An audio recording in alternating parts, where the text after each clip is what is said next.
pause, silence.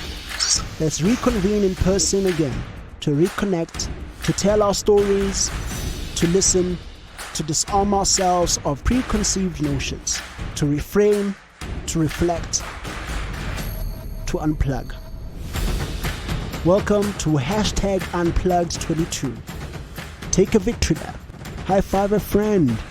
This is your moment, our moment. Together, we unplug to connect again and remember why we started. Let's evaluate our community and our digital impact with quality conversations rooted in context. We're about real connections that translate into real-life action. Brought to you by Jam Lab Africa and the Civic Tech Innovation Network.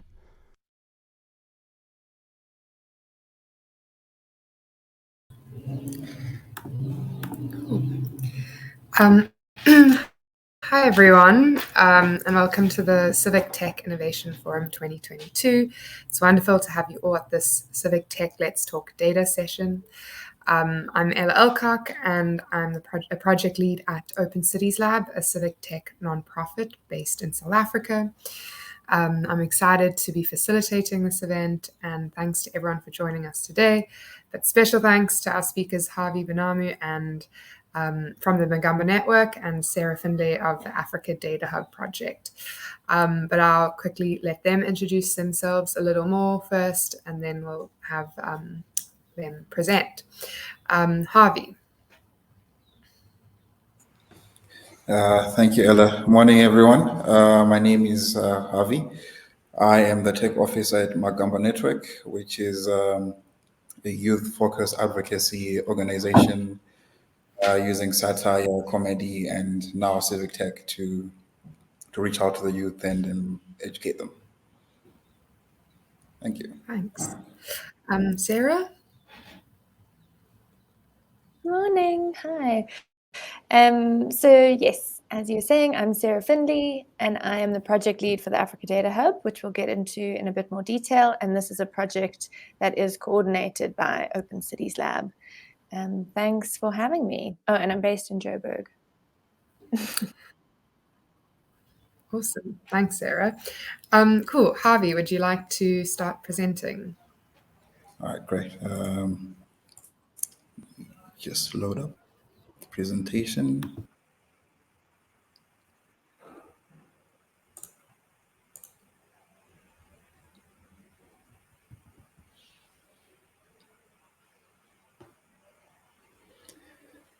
All right.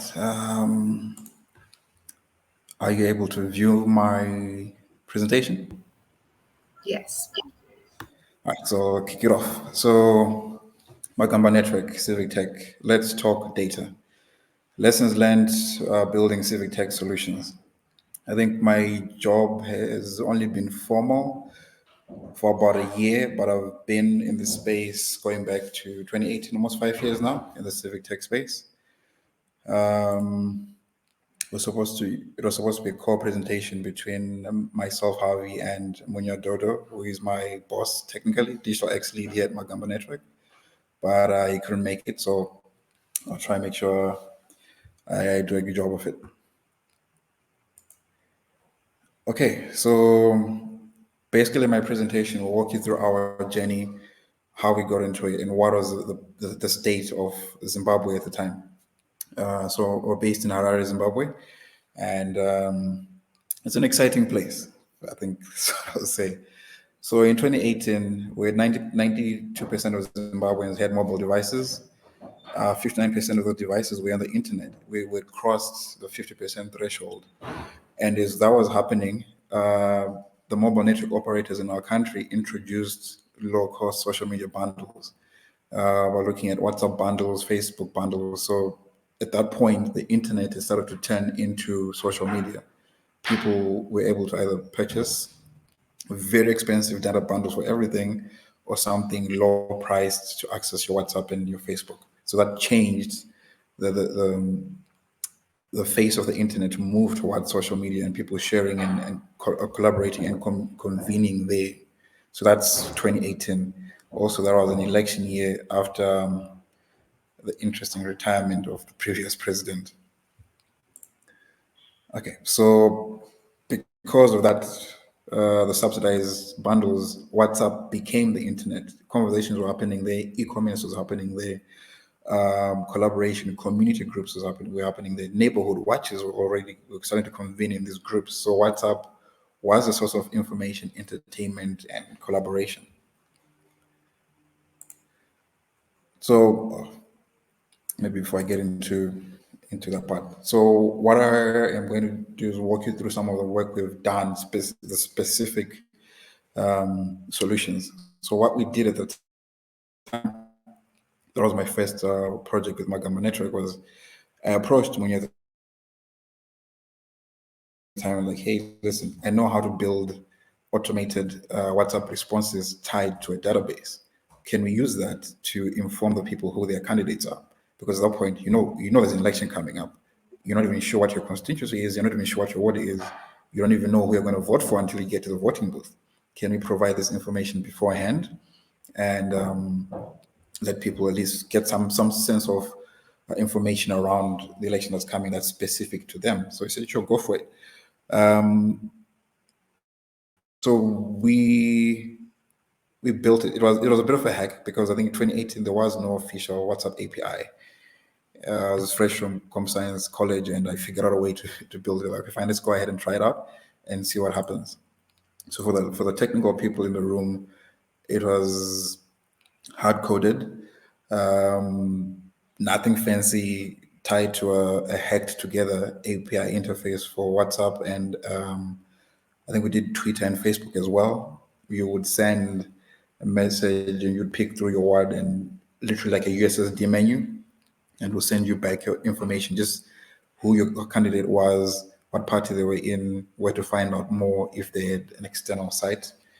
Because not code I'm proud of, but we're getting started. Then I'll give a scorecard for everything we did in terms of complexity from a programming or engineering point of view. Expandability, is this something we could take and plug in elsewhere or expand it easily? And expense, in terms of what was the cost of this? So hard coding a chatbot with no official API, trying to service thousands of users was very complex at the time, so 10 out of 10. Expandability, very low scope, because this was not something you could take and grow. It was specific to the situation, specific to the code, and specific to the database. Expense, 3, there was just lots of coffee and muffins. There was more or less our cost to it. We're using free services like Heroku. It wasn't meant to be sustainable. It was, okay, we have an election, need to get this working for a week or two, and let's get it out there. All right, so obviously there were lessons learned from that. Just a quick anecdote, we got to about 60,000 users in one day before WhatsApp figured out what we're doing and blocked us. So in terms of uptake, it was quite a bit. It was faster than we anticipated, and we got down faster than we also anticipated. It was a wild time in programming then. Then our next intervention was dashboards. A picture is worth 1,000 words. So what we realized was, okay, fine, the internet is opening up.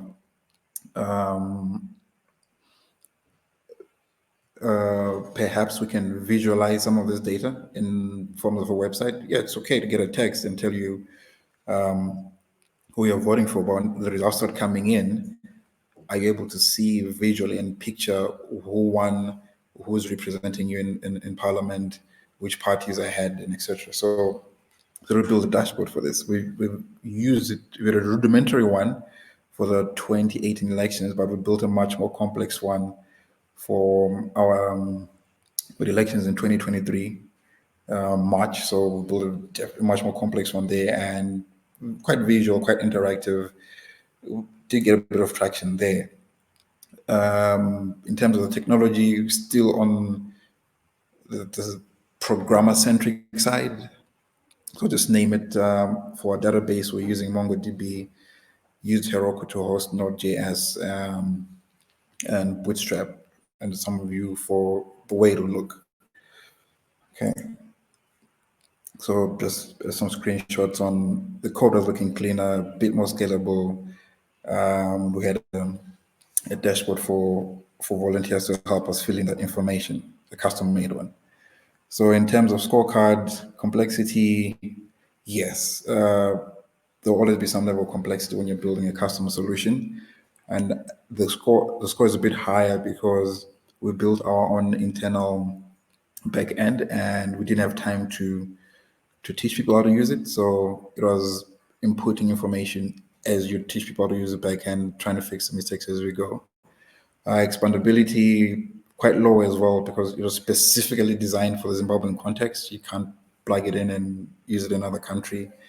Expense, it started going up. We had, I think, 3 programmers working on this, plus the volunteers and plus the hosting fees. So it was starting to go up. Then live updates, data at the speed of life. This is the 2023 elections. Maybe not 2023, we can take a step back and go through COVID-19. At the time, our information was coming through official government channels for, in my country, that is radio, and there's a state broadcaster. No one out there was compiling the information to try and see if it was to try and see if we could trend it out, map it out. The official health ministry was giving out Twitter updates on these figures. So we took that information and built a dashboard for it. Obviously, it was for our end or our country, the updates were coming in daily. For some reason, they were coming between 11 p.m. and midnight. So that was our first dashboard that was tied to an event that wasn't specific to a day, non-elections. Okay, we've got this ongoing event, information is coming out, this data is coming out, no one is presenting it in an easy way for people to digest and people to see. We started putting it in a Google Sheet and tying that Google Sheet to a website and to a few bots. So this is where we took some of the lessons learned from the previous dashboard where there was a complexity around people inputting the data. I guess for us, our innovation was using spreadsheets. Everyone around, everyone in the organization was familiar with Excel or Google Sheets. Asking them to enter information there was a trivial thing, almost zero training. So using that for our scorecard, the complexity dropped down to 2. All you had to do is get people in a room, tell them what they need to do, give them the link to the Google Sheet, and we're up and away. Expandability, that started going up because once you have a Google Sheet, you can expand it out to a different country.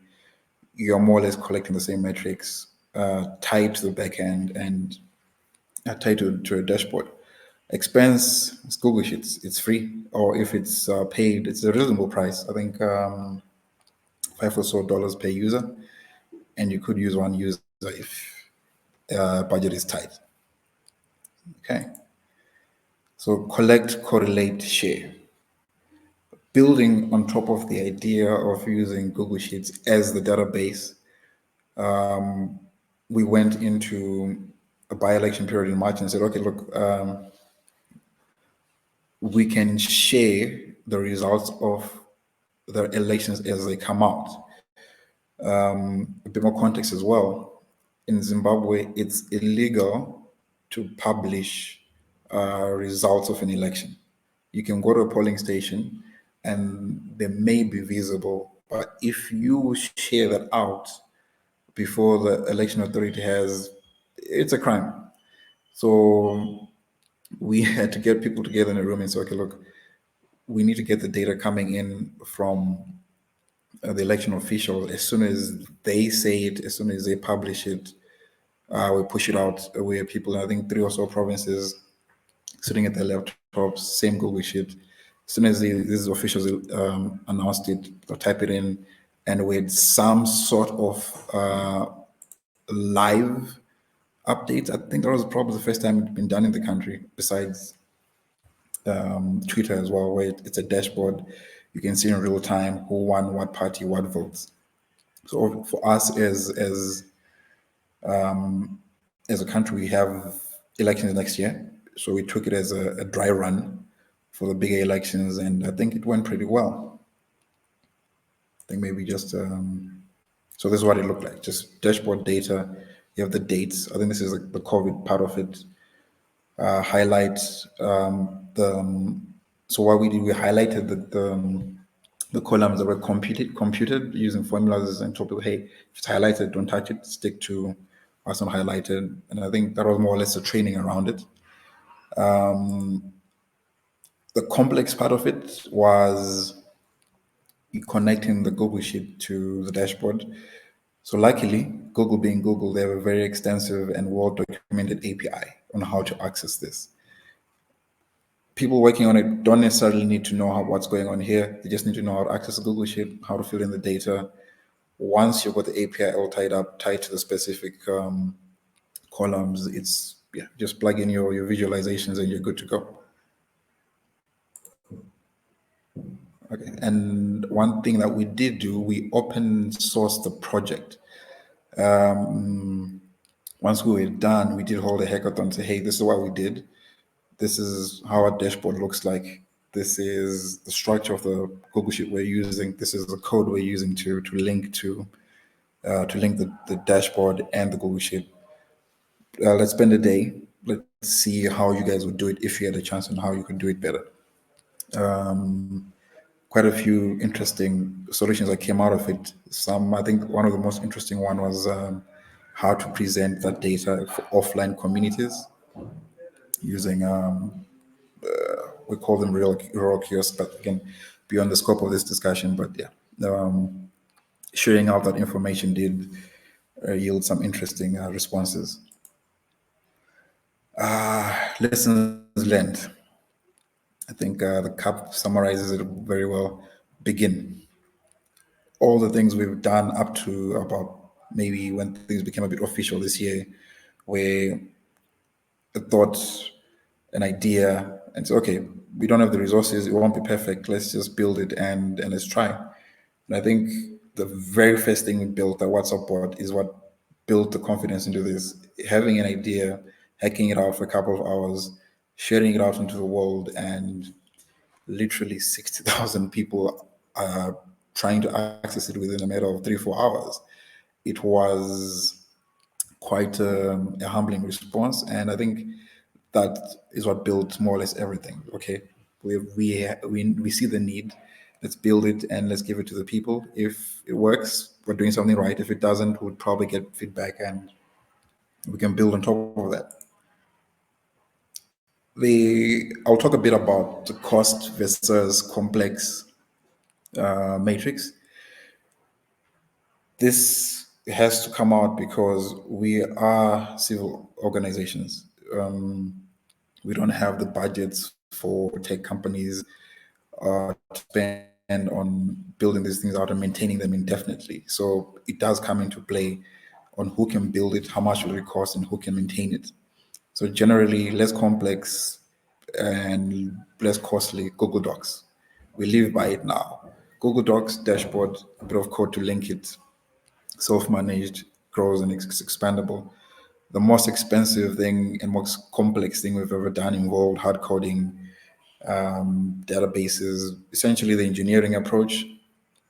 That's where we've encountered complexity and cost. And once you start going into that and trying to deal with organizations that aren't traditionally in that space, things get a bit dicey. Okay. So lessons learned. Human-centered. The user is at the center. If they don't like it, they don't want to use it, it's not relevant to them, you will get no engagement. Do it badly. If it's worth doing, it's worth doing badly, is more or less the mantra we've lived with and tried to shift with. You can improve as you go, but sometimes just getting it out there is the best thing. Keep it stupid simple.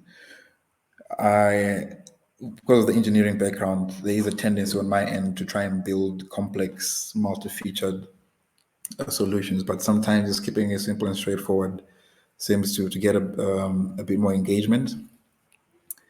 Be like water, flexible. as you get the feedback, iterate, move as quickly as you can. And once people realize that you are listening to them and trying to give them what they need, they'll engage, they'll share. And I think the most powerful form of marketing we've ever had is word of mouth. Once people start talking about it, they put it in the WhatsApp group. 2 or 3 of those, you go from 5 users to literally 100 within minutes. So the feedback and working as you get it, definitely something to work on. So just a quick roadmap of the solutions we've built over the years. The WhatsApp bot, call it Know Your Candidate, with the 2018 election dashboard, with the COVID-19 tracker, with COVID Follow the Money tracker. We're tracking funds and promises or funds and donations. Then with the 26 March election dashboard, our first live dashboard. The 2023 elections dashboard. We're working on that now. That will be for next year as soon as we know when the elections are going to happen. I think that's my my final slide. Thank you, everyone. Thanks so much, Harvey. Yeah, I really enjoyed listening to your journey from the beginning, where things were, a 10 complexity, and how things kind of got a bit simpler. Cool. I mean, if anyone has questions, please do put them on the questions and answers on the side there. And then Sarah, would you like to do your presentation? Yeah, perfect. I think just to say that, Harvey, I've written like a million questions for you. So if there are no questions from the audience, I might just sit here and ask you all of my questions. I thought that was absolutely terrific and fascinating. And I think we've also launched 2 platforms, My Candidate South Africa and My Candidate Kenya, also trying to provide citizens with that kind of information around who's taking part in their election. And I think it's so great, and I think that this is why this forum is so terrific, to see that alignment and who's doing what and where there's overlap. It clearly speaks to the need. So just thank you so much. And I think also just to say thanks to the team, Nati, Melissa, Ella. I think you've so expertly curated these sessions, like Harvey and me, to be in the same session. It's absolutely terrific. So just thanks for that. Okay, so let's get in. So I am Sarah, and I am from the Africa Data Hub. I also have a quick presentation sharing some of our lessons learned. So okay, can everyone see my screen? It seems to be taking off.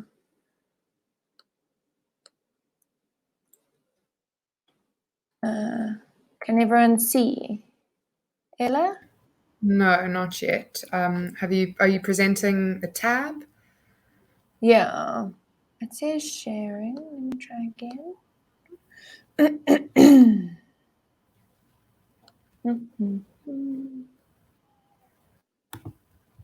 I wonder if it's maybe my... Oh dear. If there's an issue, I can also try and share your slides. Yeah, I think, I wonder if it's maybe my internet connection, because I've now got a bit of a whirring thing. Yeah, Ella, would you mind sharing? Sure.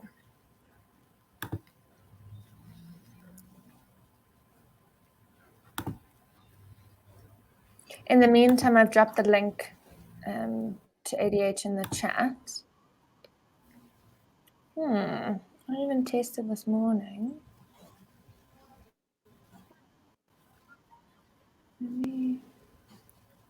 I think, okay, yeah, perfect. So you're just happy to take my, yeah, if you can just start at the beginning.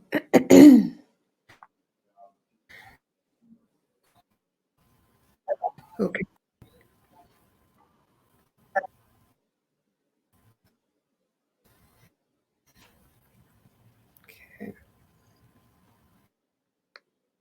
Thanks for your patience, everyone. It's also taking. So if you can go to the top. Okay.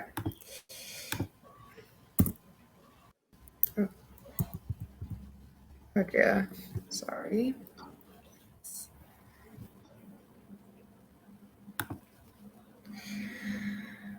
Okay, I'm just gonna. Sorry. Perfect. No, that's okay. Everyone can get a little glimpse of what we're talking about. Okay, so you can move on. Thanks, Ella.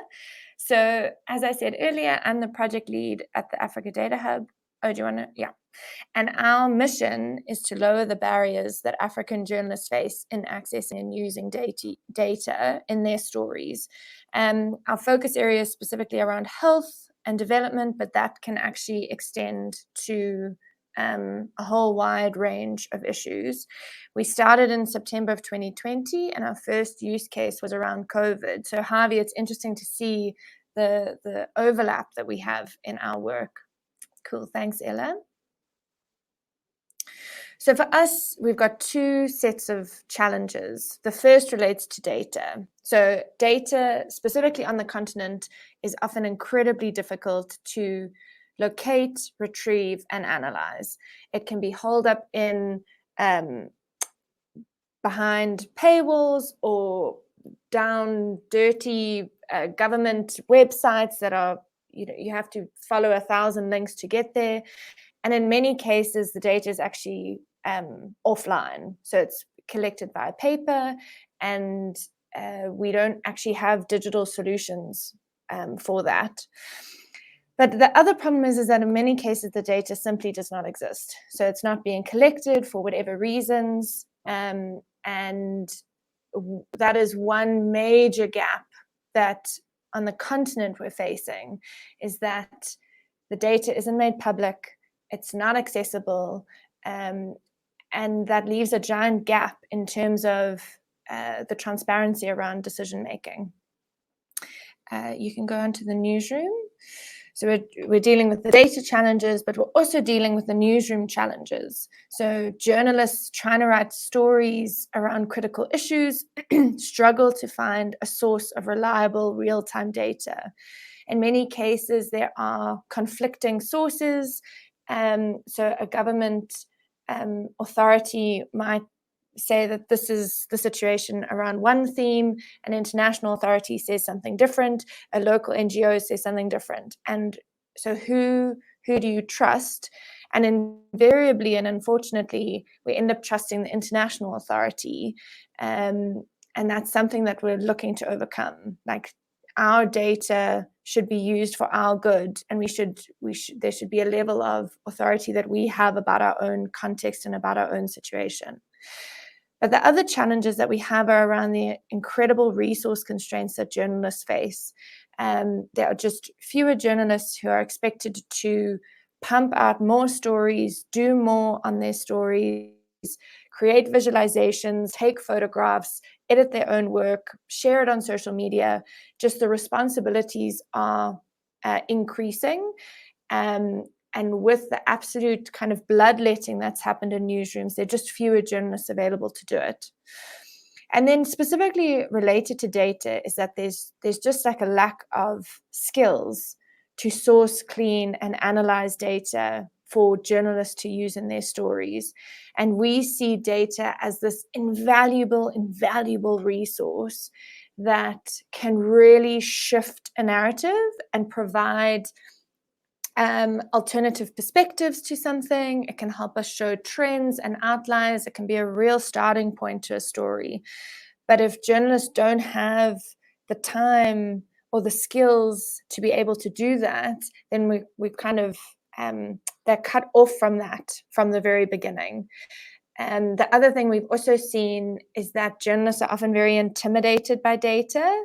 There's this thing of, no, the reason I went into journalism is to focus on words, and I don't want to deal with maths. I don't want to deal with statistics. I don't want to deal with that side of things. And so we're really hoping to break down kind of intimidation factor, that data doesn't need to be this big scary thing. It's a real valuable resource for you. Thanks, Ella. So the kind of three things that at the Africa Data Hub we're trying to do. The first thing, we're trying to open up data sets that are inaccessible or unusable or don't exist yet. And I'll show you an example shortly. The second thing is we're trying to provide capacity building and training. And as I was saying, this is specifically around trying to demystify what data can be for a journalist. Sometimes it's not just about the acquiring the skill, it's about gaining the confidence and getting comfortable with incorporating this kind of new idea into your journalism.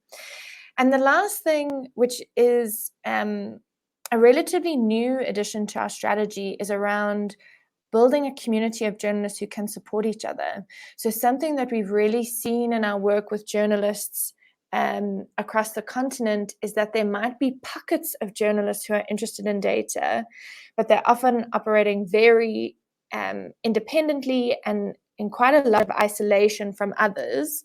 They might be a data desk and they are the only people in their entire newsroom that works with data. And what we want to do is we really want to help build out and create connections between different journalists, that they can get the support and solidarity in the work that they need, to know that they're not alone. So those are our three things. Our three things that we do. So Ella, if you can, I don't know if you can click on that link. So I just want to provide a quick example of something that we've recently launched. You might have to switch tabs. Or maybe I can, if I drop the link here, and I'll drop it here. I can also try to share my screen again, but I'll carry on speaking while we figure it out. So I've dropped the link, and we've just launched something called the Inflation Observer. So obviously there's a lot of discussion at the moment around the high costs of living and inflation. And we did a bit of a dive to understand where the data that everybody's reporting on is coming from. And what we found was that the International Monetary Fund, the IMF, is the kind of the go-to source of inflation data on the continent.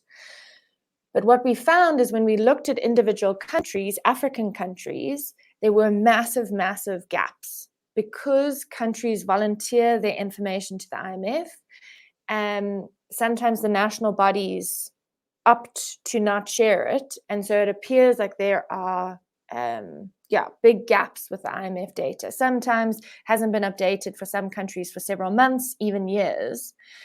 But when you go to that country's national authority, they're publishing their updates every month regularly on their website. And so what we have done is we've started scraping those PDFs and putting together our own data set with the monthly updates provided by those national authorities. And so we've in essence created one of the most up-to-date data sets around consumer price inflation for Africa.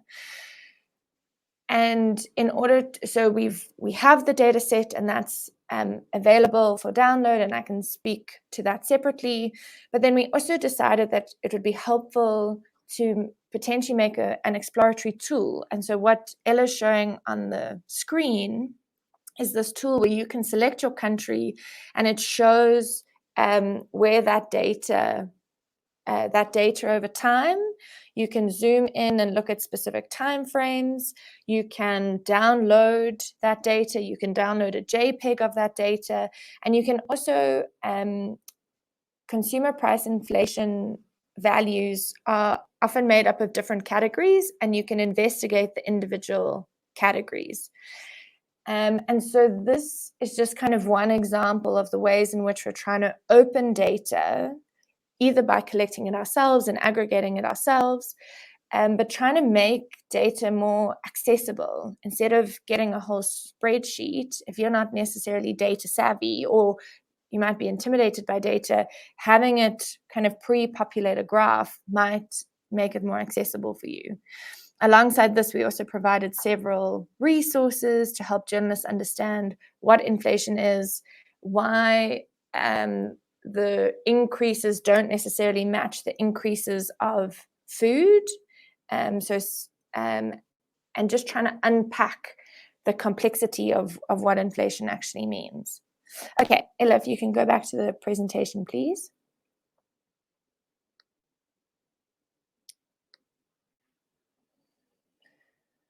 So from these experiences, I've put together 3 of our lessons learned.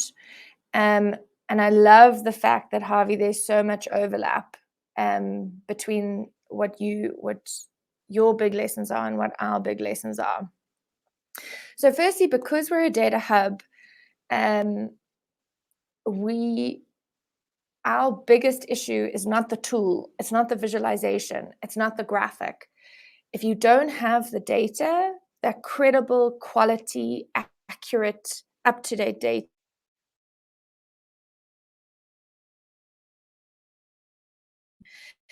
so our philosophy is that data has to be the starting point. It has to be, you have to be able to stand behind the data that you have, and only then can development of tools or visualizations stem from that.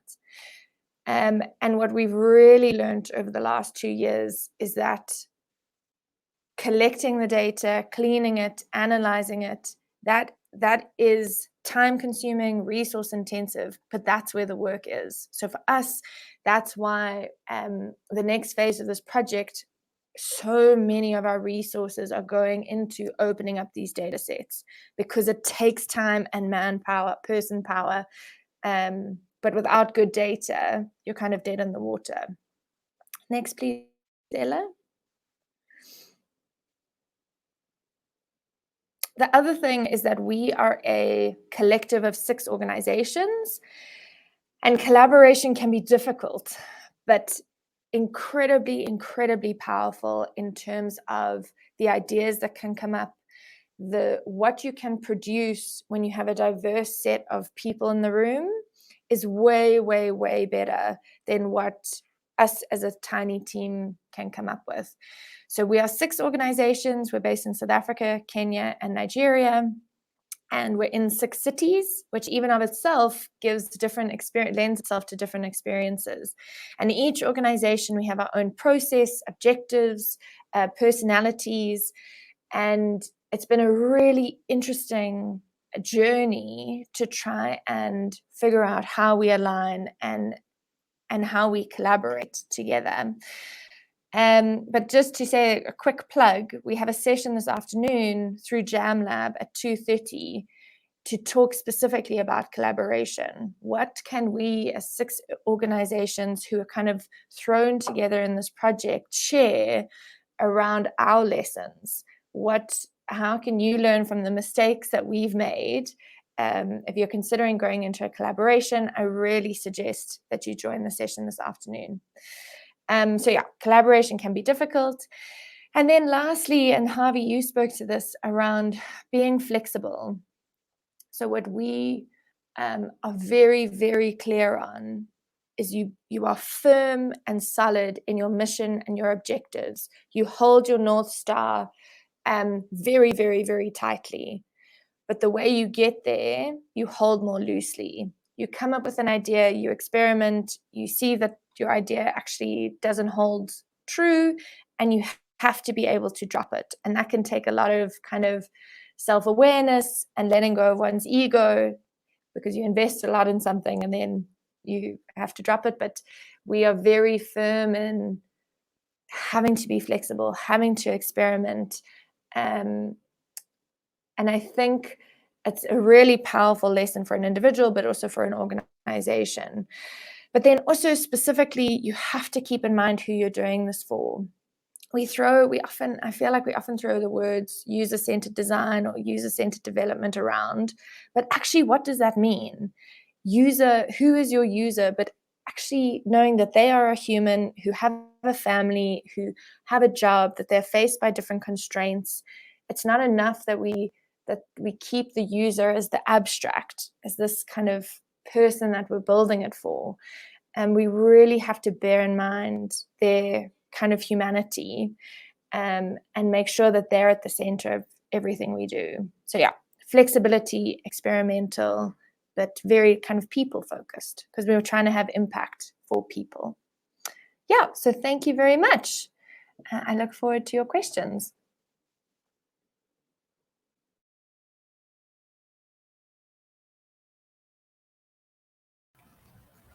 Cool, thank you, Sarah. I see there is a question already in the chat, Harvey, for you. Is there any support coming from the government to support these solutions? Not any that's coming to our organization, but I think the thing that I've seen that I like that's coming in from the government is this data is starting to get out there.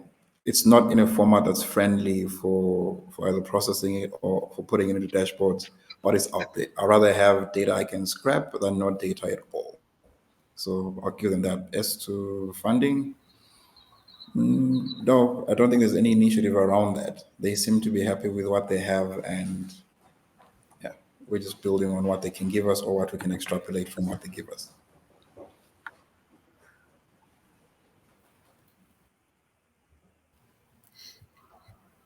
Oh, thanks. Sarah, I mean, you've said that with developing these tools, a lot of difficulties sourcing data. And yeah, do you want to speak to how you're overcoming this? I know you said that you're going to spend more time in kind of making sure that you have more data, correct data, and sourcing this. Yeah, thanks, Ella. So I think there are a few approaches that we're taking. So one is resourcing a priority effectively. And so that speaks to what you're saying. If this is a big gap, then we need to make sure that our team is capacitated and big enough to take on this challenge. So that's the kind of first step.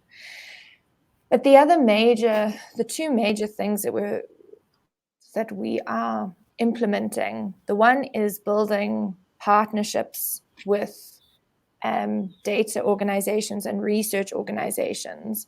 I think that there is, and it kind of ties to the third point around small data. I think that there's this idea that data has to be this massive data set that goes back 30 years and is comprehensive for the whole continent, and you have every tiny minute detail, and if that detail is missing, then the whole data set is lost.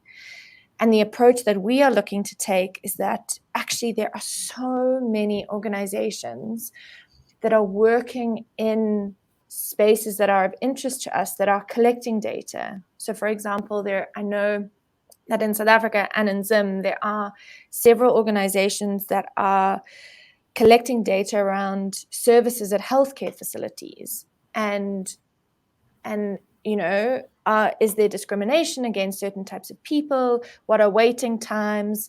What are the experiences of nurses and medical professionals? And that can be a great source of data that over time, if we start in a couple of communities in South Africa and we build and we expand, I think there's something about growing out a data set rather than waiting for it to be complete and then moving forward. And so Harvey, that also speaks to what you were saying about just begin.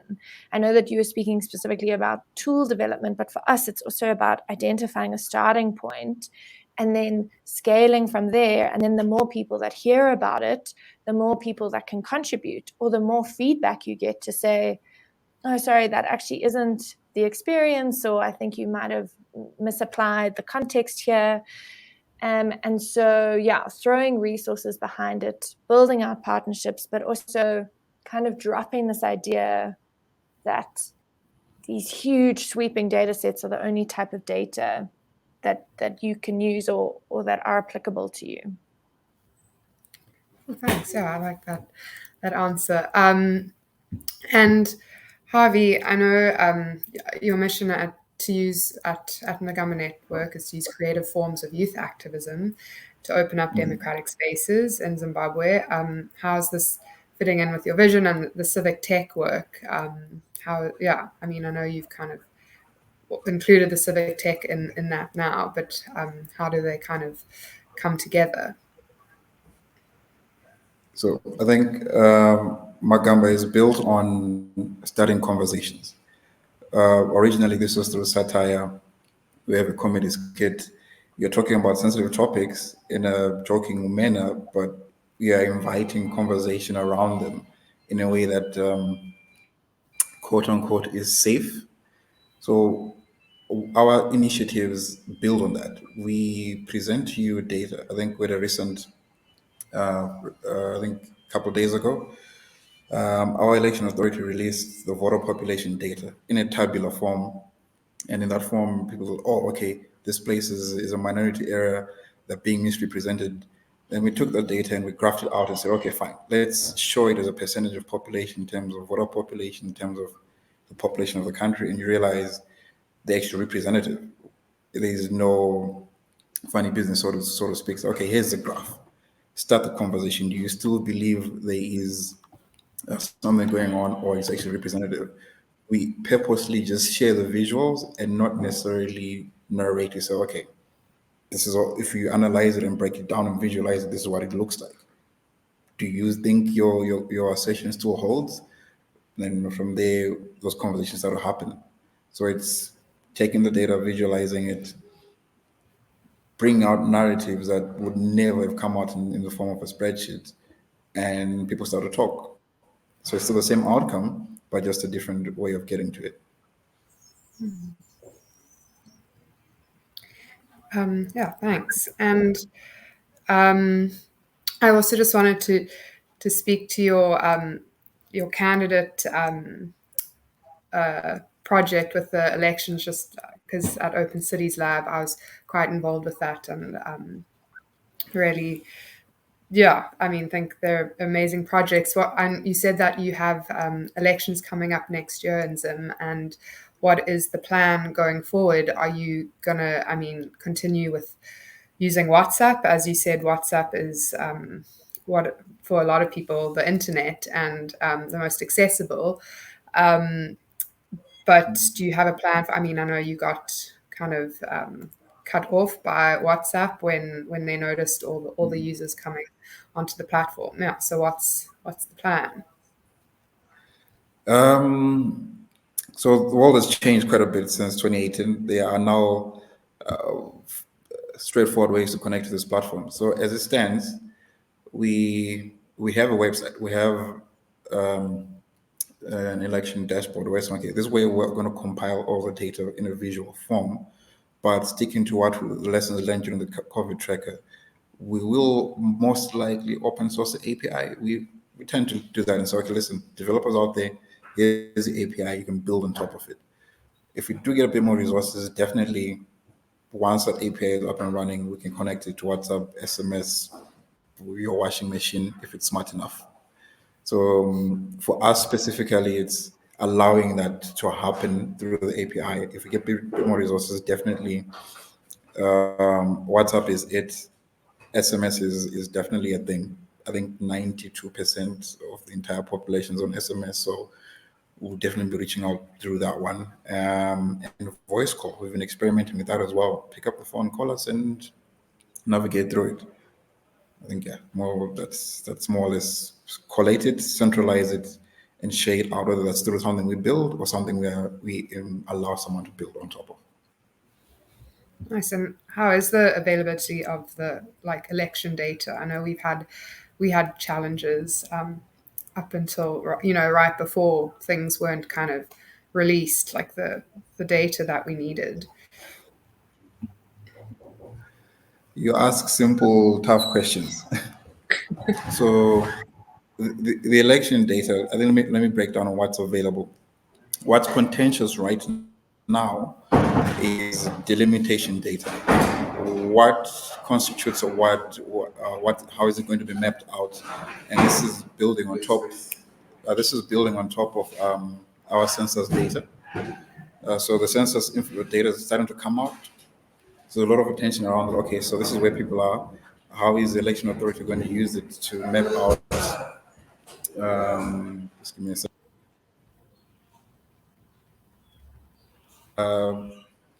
How the election authority is going to use it to map out the constituencies, because gerrymandering is a thing. So that's part of the data that's out there. So in terms of the census, it's coming out.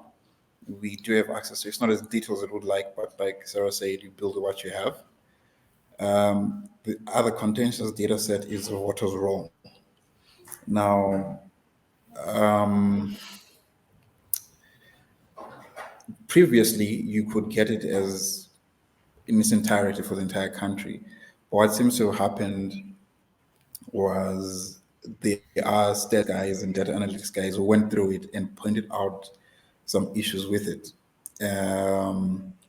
In response, what seems to have happened, it's an assumption, and to be clear on that one, is the authority is now releasing the voters' roll as per need. For example, you are an MP, you're in a constituency, they only give you the data for your constituency. If you're a councillor, an even smaller data set, they're not giving out a combined data set. So it's out there, but this actually splits the resources. Instead of going from a team of 5 analyzing the whole thing, you now need 36, 40 people looking at it. So yeah, things get interesting. So it's there. Can I but ask a question on that, Ella? Yeah, go ahead, Sarah. So then, Harvey, with that, so I'm just trying to understand. So instead of getting one document, it's data for small areas, and then you have to try and compile that all to get a sense. Then could you, as Magamba Network, then apply to fill the gaps that exist, or is it only available to politicians who are canvassing for votes? Is that kind of request accessible to civil society? I'll need to check for you on that one, because the rules have changed quite a bit because of that incident. So the Constitution in Zim allows for me as a citizen to request that data. But what I'm not sure is, when I request it, will they give me the data specific to where I stay or where I'm going to vote? I highly doubt I'll get the whole data set. If the parties are not getting the whole data set, it's unlikely that I will. I will drop perhaps something about our future plans. We are oriented towards building tools. So we identify that as a potential problem. So it's okay, fine. There are lessons that have been learned around detecting anomalies. Let's get those lessons. Let's train an AI model. Let's give them a tool. So no matter who you are, you just plug in your data set and goes through it and lets you know what's going on. So we've eliminated that issue of resources. We become your resource. Wherever you are, plug it in, check. Because it's still not clear at this point whether it's legal to collate and put that data together. So we're going to dance around that one. Oh, very interesting. And Sarah, ADH has gone through, so many different phases, and you've learned so many lessons over the last 2 years. What is next for ADH? Just, you can tell us about. Yeah, so big question. So this month is kind of our 2-year anniversary. And so we've been thinking around what the next 3, 5, 10 years holds for us. And I think at the front of our minds is around access. So we started out being this kind of web-based platform, but how can we increase access to people that need it? Understanding that, cities, access to connectivity, access to data are all big limitations. And so for us, the kind of next phase alongside trying to source additional data is trying to think through what our access options are. So I loved you talking about USSD and SMS, trying to think around language, that data in civic tech is not or should not be limited to English. How do we bring in non-native English speakers to understand the power of data, and to really try to reach new audiences through the journalists we work with, and to think around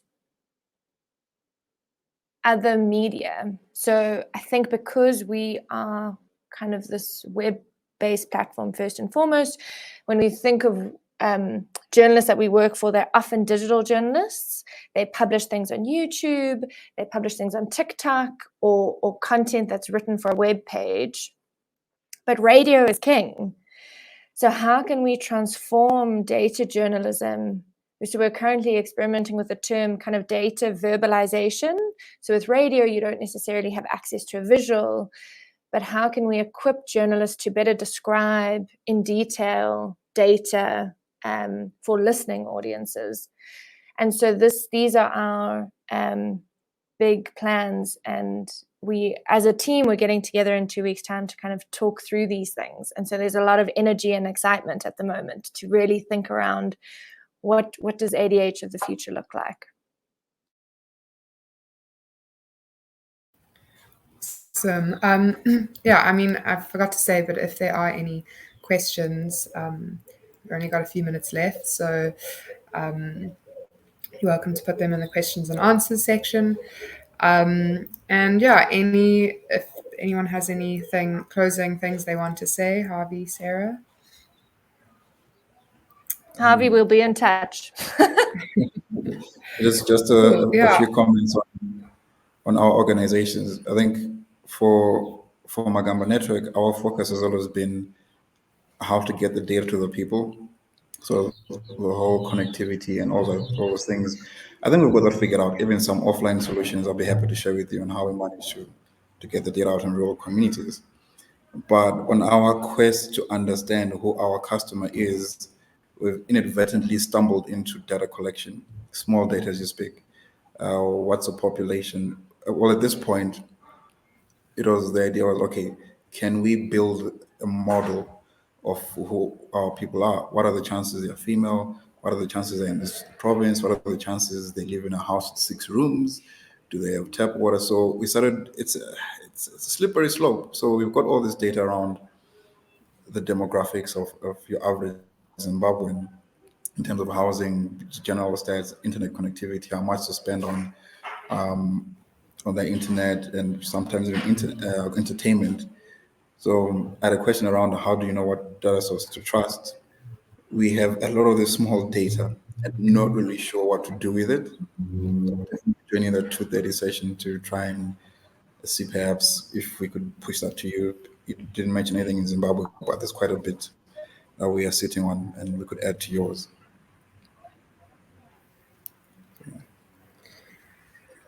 Cool. Thank you. Yeah, I've really enjoyed hearing about these different kind of civic tech solutions in Africa where, we have a lot of unique challenges with data and data collection, and I mean, with things being, I don't know, not against the law to kind of collate data. So, but then that means that there's also, unique solutions and brilliant minds that are coming together to solve these issues. So yeah, thank you everyone for joining us today.